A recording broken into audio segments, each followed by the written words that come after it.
Ey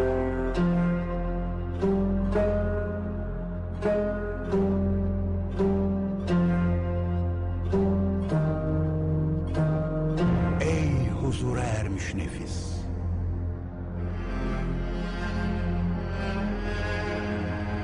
Predict energy phenomena at specific latitudes on other planets that were later confirmed by NASA's probe photographs. So I applied the same geometry to the Earth, and I realized that if you put a tetrahedron inside the Earth so that one point is at the South Pole and the other points are at 19.47 latitude on the surface of the Earth in the North Hemisphere. And I looked around to see what was there, and sure enough, I found the most active volcanoes on Earth, the Hawaiian volcanoes, exactly at that latitude. And then I went along that latitude and I found the city of Titihuacan, north of Mexico City, to be at that latitude as well, which is quite remarkable. As we saw in the presentation, the mathematics of that city were decoded by Hugh Hollison Jr. to describe the dynamics of a sphere with a tetrahedron in it.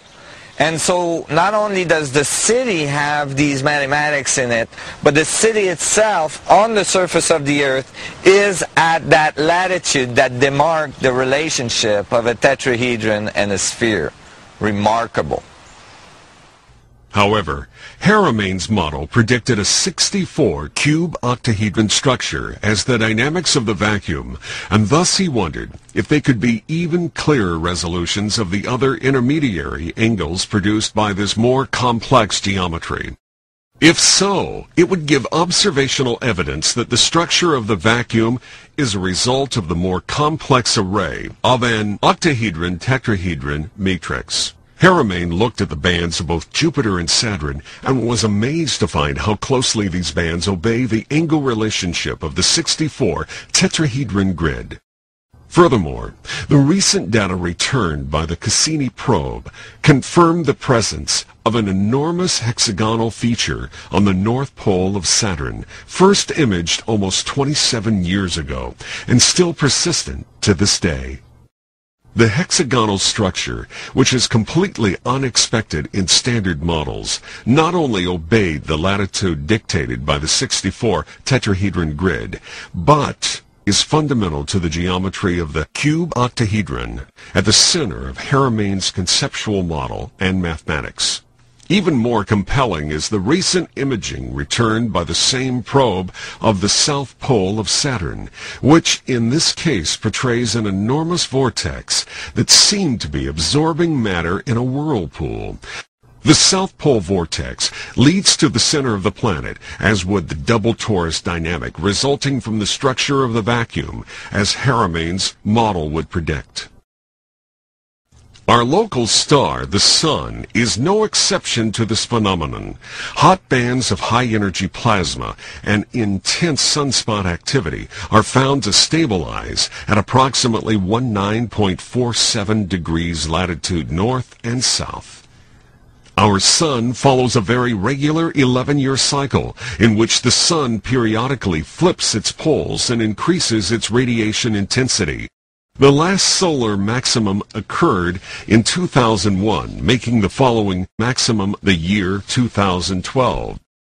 This date is in direct agreement with the so-called solar Mayan calendar and codices, still one of the most accurate calendars on Earth, which predicts that 2012 would mark a change in the Sun's quality, resulting from a much larger cycle where our Sun would transition from the fifth sun to the sixth sun.